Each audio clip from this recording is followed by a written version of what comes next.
passerelle du projet. Les deux solives seront ancrées de ce côté-ci sur la mezzanine existante et ici posées sur le meuble, donc le dessus du meuble sera ici. J'ai besoin de faire des entretoises entre les deux pour les relier, pour pouvoir poser le caillebotis sur la surface.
Voilà le bord de la solive. Alors il va falloir que je prévoie les entailles de queue d'aronde. Tout le long de la solive, il va y avoir 5 entretoises qui vont être entaillées avec une queue d'aronde ici. Et il y aura la même queue d'aronde dans la solive. Je vais commencer par entailler les solives. Parce que je ne sais pas trop en fait, il faut d'abord entailler les entretoises ou d'abord les solives. Dans le doute, je vais entailler les entretoises et je vais en profiter aussi pour entailler les plateaux de la bibliothèque qui est en dessous. Parce que j'aurai réglé la défonceuse pour cet usinage-là et je ferai les usinages complémentaires. Alors voici la fraise à queue d'aronde que je veux utiliser. Elle fait 19 par 19, 19 entre pointes et 19 de haut. En fait, par expérience, il ne faut pas utiliser tous les 19 mm, mais pas en faire plus de 18 mm en profondeur. Ça permet des tout petits ajustements par la suite, parce que sinon l'épaulement de la pièce mâle, elle se fait mal.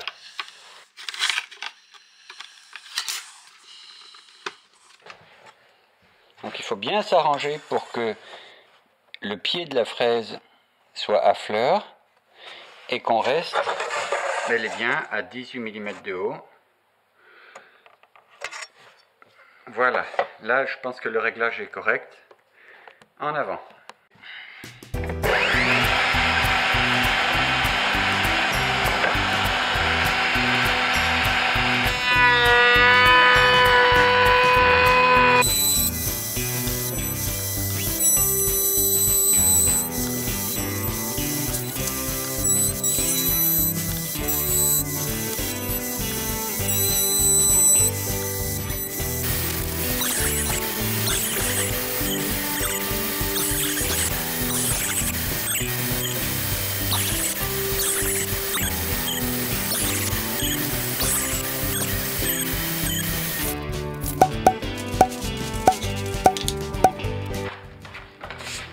Voilà les solives côté haut, côté haut.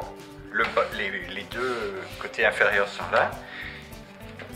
Ces entretoises vont venir ici, à fleur. Hein. Et il va falloir que je fasse un petit épaulement ici pour pas qu'on voit l'entaille, qu'elle soit cachée par l'épaulement. Juste 20 mm en moins. Et ensuite, cette solive sera insérée dans dans sa queue d'aronde. Ça ne bougera plus.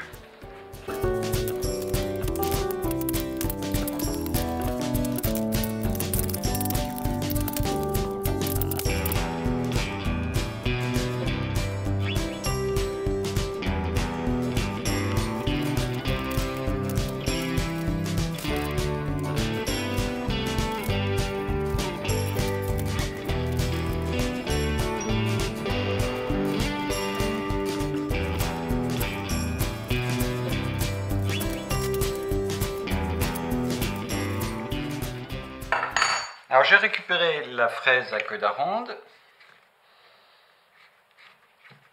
je la monte sur l'autre défonceuse,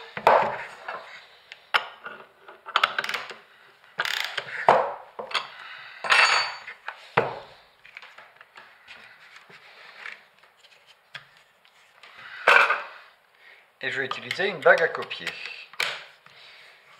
parce que j'ai un guide Festool qui me permettra de fraiser les entailles femelles.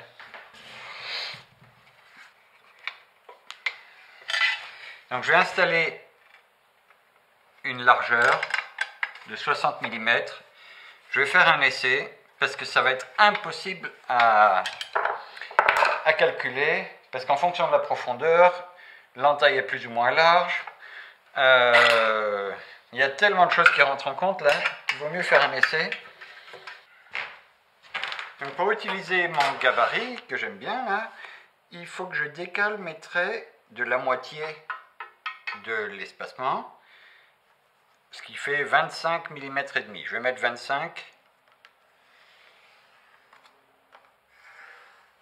Et ça va être donc le fraisage, il va se faire ici. De 120 mm.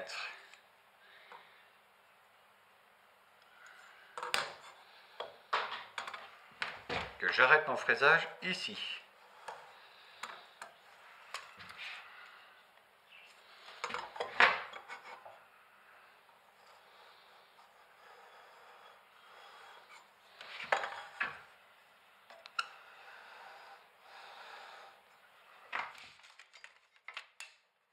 Donc j'ai 403 mm. L'avantage avec ce gabarit, c'est qu'on peut régler la longueur et la largeur indépendamment.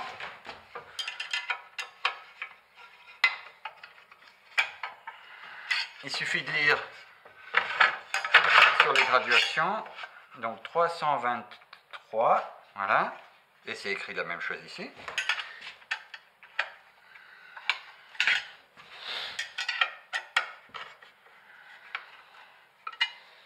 Et ensuite, il faut que je le centre. Donc je mets la bordure ici sur mon trait, sur le trait décalé. Et je centre la hauteur.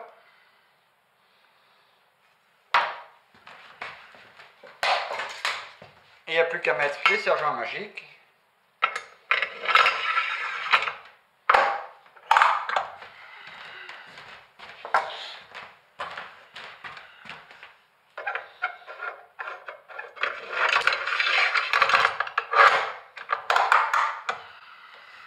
Voilà, là, ça ne va nulle part.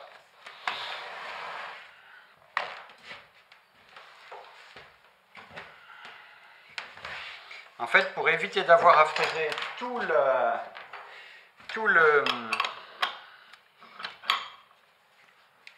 l'usinage à la queue d'aronde,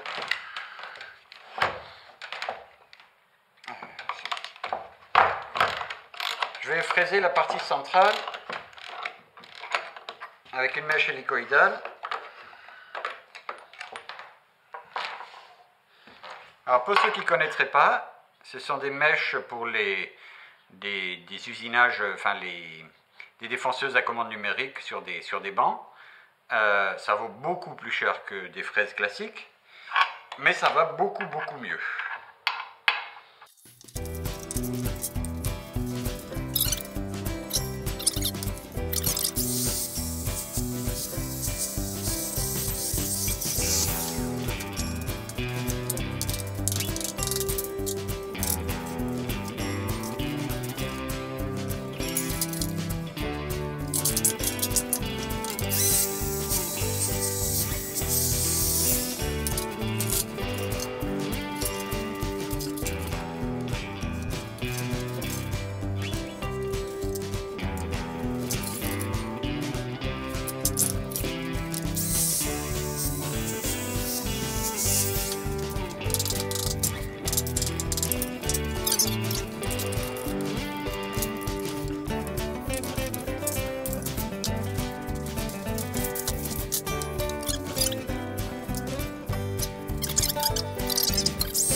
faut y aller doucement.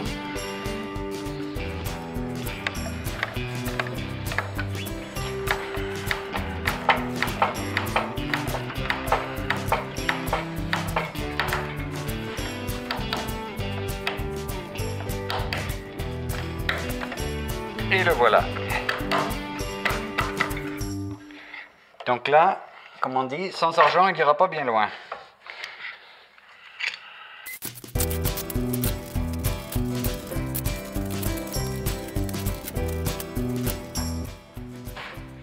Allez, c'est parti pour un essai à blanc.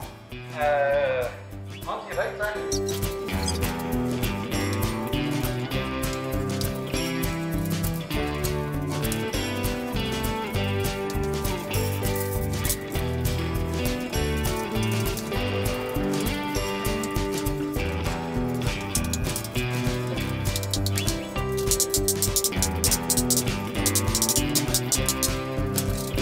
Voilà, l'assemblage à blanc s'est plutôt bien passé, je trouve. Les queues d'aronde sont jolies.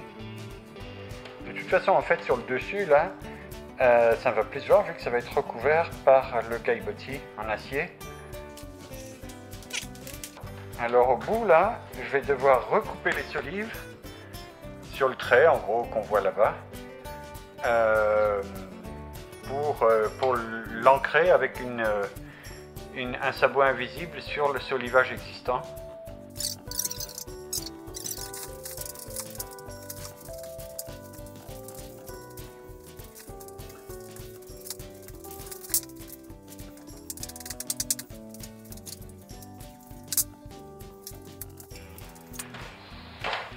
Quelque chose me dit que pour l'assemblage de cette passerelle sur place sur le chantier, je vais la constituer sur place.